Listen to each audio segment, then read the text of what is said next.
In Somalia, al-Shabaab militants have retreated from Barawe, their last major stronghold. The strategic port city is about 200 kilometers south of Mogadishu. The insurgents were driven out by a joint force of Somali troops and African Union soldiers.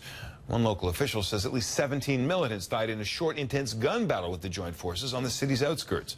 Saturday, Somali and African Union troops took Adale after militants fled that coastal town. Al-Shabaab, which is linked to Al-Qaeda, has lost control of several towns over just the last month.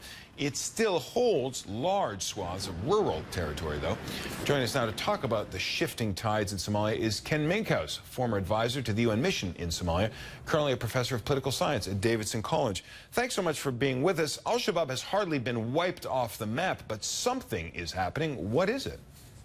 Well, they've certainly taken a string of setbacks. They have lost control of almost all of the urban areas that they once controlled.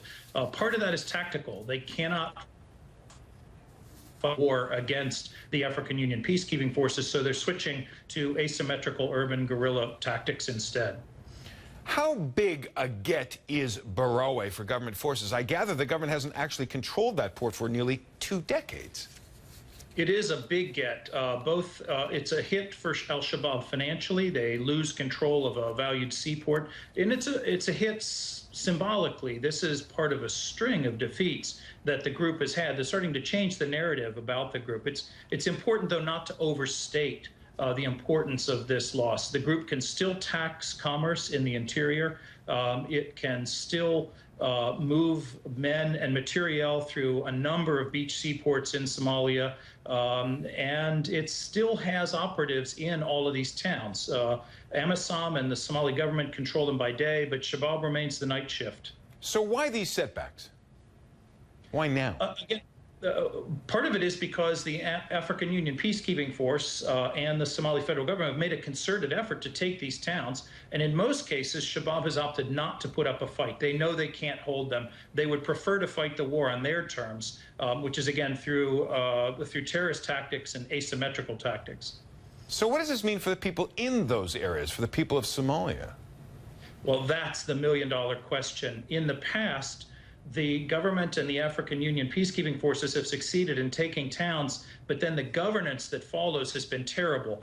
The government forces have sometimes run amok. They've been a source of predation against the local people. There have been local power struggles, and all that has played into Shabaab's hands as they exploit local grievances. In Barawa, what's really important now is to get the governance right, to win the peace and not just win the war.